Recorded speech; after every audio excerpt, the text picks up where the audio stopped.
तो 5.1 का first question देख लेते हैं क्या है हमारा। In which of the following situation does the list of numbers involve make an arithmetic progression and why. ठीक है, तो इसमें बताना है कि इनमें से कौन सी, ये 4 सिचुएशन दी हुई है, इनमें से कौन सी में अपना अर्थमेटिक प्रोग्रेशन बनेगा और क्यों बनेगा। ठीक है, तो सबसे पहला जो इसका पार्ट है वो देखिए क्या बोल रहा है। The taxi fare after each kilometre when the fair is 15 rupees for the first kilometre and 8 for each additional kilometre. तो इसमें दे रखा है कि जो टैक्सी का फेयर है पहली पर 1 किलोमीटर के लिए 15 रुपए है और उसके बाद पर किलोमीटर के 8-8 रुपए लग रहे हैं। तो पहली किलोमीटर के लिए इसको हम एपी में दर्शाना चाहेंगे तो पहली किलोमीटर के 15 रुपए, फिर हर किलोमीटर के कितने लग रहे हैं, 8-8 रुपए एक्स्ट्रा लग रहे हैं। तो ठीक है, तो 15 और 8 कितना हो जाएगा 23, फिर 8 कितना हो जाएगा 31 हो जाएगा, और ऐसे चलते चलते हमारा एंड तक चलता रहेगा। ठीक है, ये अपना फेयर रहेगा। इस क्वेश्चन को थोड़ा हिंदी में एग्जाम्पल के रूप में समझाने की कोशिश करूं तो जैसे हम किसी कोई भी टैक्सी बुकिंग करते हैं, ठीक है, तो उनका एक फिक्स चार्ज होता है। ठीक है, तो फिक्स चार्ज तो वो लेते ही लेते हैं, जैसे कि फिक्स चार्ज मान लें इनका कितना 15 रुपए का फिक्स चार्ज है। ठीक है, और आपने कोई भी एक राइड करी है, आप यहाँ से 7 किलोमीटर दूर गए हो। ठीक है, तो 7 किलोमीटर दूर गए हो तो 1 किलोमीटर के वे कितने रुपए ले रहे हैं, 8 रुपए एक्स्ट्रा ले रहे हैं। ठीक है, तो 7 किलोमीटर के कितने रुपए हो जाएंगे आपके 56 रुपए हो जाए। तो फिक्स चार्ज तो पहले किलोमीटर के तो लेंगे ही लेंगे 15 रुपए, उसके बाद ये बाद में 56 रुपए और पर किलोमीटर के ऐड कर देते हैं। ठीक है, तो इस तरह से ये हमारा एक एपी में आएगा, क्योंकि ये जो फिक्स चार्ज है वो तो एक बार आता है, लेकिन बार बार जो डिफरेंस है वो सेम हर किलोमीटर के लिए 8 रुपए जुड़ते रहेंगे। ठीक है दोस्तों, तो ये हमारी क्या होगा, जो फर्स्ट पार्ट है उसमें ये क्या है, एपी में है। ठीक है, जो दूसरी सिचुएशन है उसमें और देख लेते हैं क्या है। The amount of air present in a cylinder when A vacuum pump remove 1/4 of the air remaining in the cylinder eight A time. तो दूसरा पार्ट बोल रहा है, वो क्या बोल रहा है कि एक सिलेंडर में क्या है, हमारे पास एयर है, ये क्या है सिलेंडर, इसमें क्या है एयर है। तो इसमें बाई चांस मान लिए कितनी है 100 एयर है। ठीक है, 100 क्यूबिक मीटर इसमें क्या है एयर है, फॉर एग्जाम्पल मैं बता रहा हूं। ठीक है, तो इसमें क्या बोल रहा है कि 1/4 ऑफ द एयर मैंने एक इसमें पंप लगा दिया, वो पंप क्या करता है, इसकी 1/4 एयर को क्या कर देता है, खत्म कर देता है, वो निकाल देता है बाहर। तो 100 का 1/4 कितना हो जाएगा 20। तो 20 क्यूबिक सबसे पहले कितनी थी, इसमें 100 थी।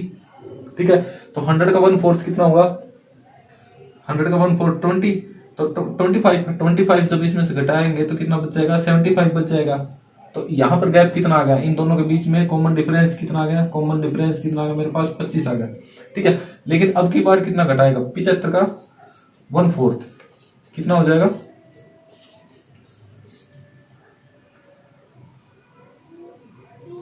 तो ये लगभग 19 के लगभग आएगा। ठीक है, तो अब की बार इसमें से घट के क्या आएगा, इसमें से 19 घटेगा।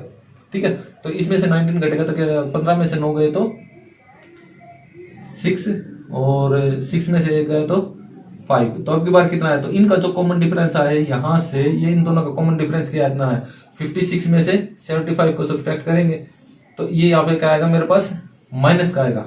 ठीक है, यहाँ पे भी ये माइनस का 25 है, क्योंकि जो दूसरी टर्म होती है उसमें से फर्स्ट को करते हैं और तीसरी टर्म में से सेकंड टर्म को सब्ट्रैक्ट करते हैं, तब हमारा कॉमन डिफरेंस आता है। तो यहाँ पर कॉमन डिफरेंस कितना आया था माइनस का 25, और यहाँ पर कॉमन डिफरेंस कितना है 6 में से 5 गया तो यहाँ पर 1 और इसमें से घटेगा तो 15 में से 6 जाएगा तो यहाँ पर 9 आ जाएगा, और 6 में से 5 गए तो 19। तो यहाँ पर जो कॉमन डिफरेंस है माइनस का 19 और यहाँ पर माइनस का 25 आया। तो यहाँ पर हमारा कॉमन डिफरेंस सेम नहीं रहा, तो ये अपनी जो सेकंड पार्ट है ये इसका ये क्या है अर्थमेटिक प्रोग्रेशन में नहीं है ये सिचुएशन।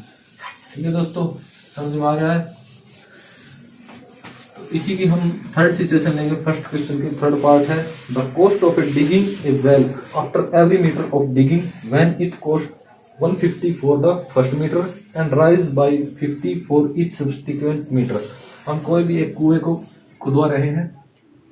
ठीक है, तो जो इसका 1 मीटर कुआं खोदने का जो यहाँ तक 1 मीटर है, ठीक है, तो 1 मीटर खोदने का कितने रुपए लगते हैं 150 रुपए लगते हैं। उसके बाद क्या है प्रत्येक मीटर के कितने कितने रुपए ले रहा है वो 50 रुपए एक्स्ट्रा ले रहा है।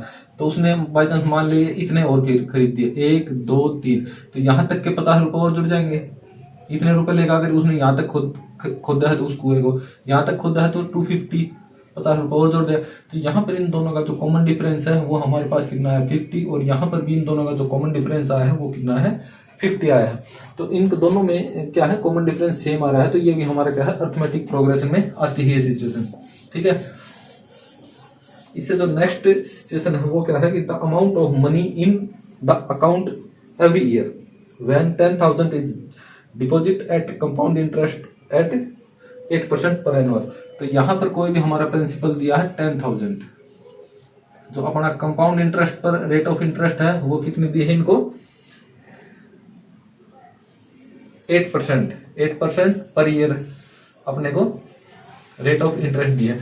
तो आपको पता होगा कि तो जो कंपाउंड इंटरेस्ट जो होता है वो हमारा इंटरेस्ट पे इंटरेस्ट लगता है। ठीक है, सिंपल इंटरेस्ट होता है वो क्या होता है पर ईयर सेम रहता है।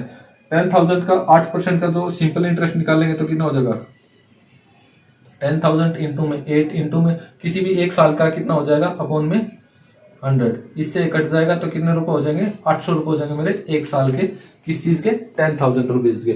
तो अगले साल भी जो simple interest for second year, ये क्या है फर्स्ट ईयर के लिए सिंपल इंटरेस्ट कितना है 800 रुपए, सेकेंड ईयर के लिए भी सिंपल इंटरेस्ट कितना ही रहेगा 800 रुपए रहेगा। लेकिन जो अपना कंपाउंड इंटरेस्ट होता है वो फर्स्ट ईयर के लिए जितना होता है अगली बार उसमें प्रिंसिपल कितना बढ़ जाता है कंपाउंड इंटरेस्ट के लिए, अगली बार प्रिंसिपल क्या बन जाएगा कंपाउंड इंटरेस्ट के लिए 10,000 तो ये और एक साल का ये ब्याज, तो टोटल मिला के 10,800 रुपीज। इसको लेते हुए इसको प्रिंसिपल मानते हुए हम अगले साल का कंपाउंड इंटरेस्ट निकालेंगे। तो इसलिए कंपाउंड इंटरेस्ट क्या है हर साल डिफरेंट आता रहेगा। ठीक है दोस्तों, तो इसमें भी जो अपना कंपाउंड इंटरेस्ट अगर डिफरेंट है तो इनके बीच में जो कॉमन डिफरेंस आएगा प्रिंसिपल के बीच में वो भी अलग अलग आएगा पर ईयर। ठीक है, तो जो अपनी जो फोर्थ जो सिचुएशन दी है ये भी अपनी अर्थमेटिक प्रोग्रेशन में नहीं है। ठीक है, तो इसकी जो फर्स्ट थी वो थी अर्थमेटिक प्रोग्रेशन में, सेकंड वाली है वो नहीं थी अर्थमेटिक प्रोग्रेशन में, थर्ड वाली क्या थी अर्थमेटिक प्रोग्रेशन में थी, और फोर्थ वाली क्या है फोर्थ वाली भी अर्थमेटिक प्रोग्रेशन में अपनी नहीं।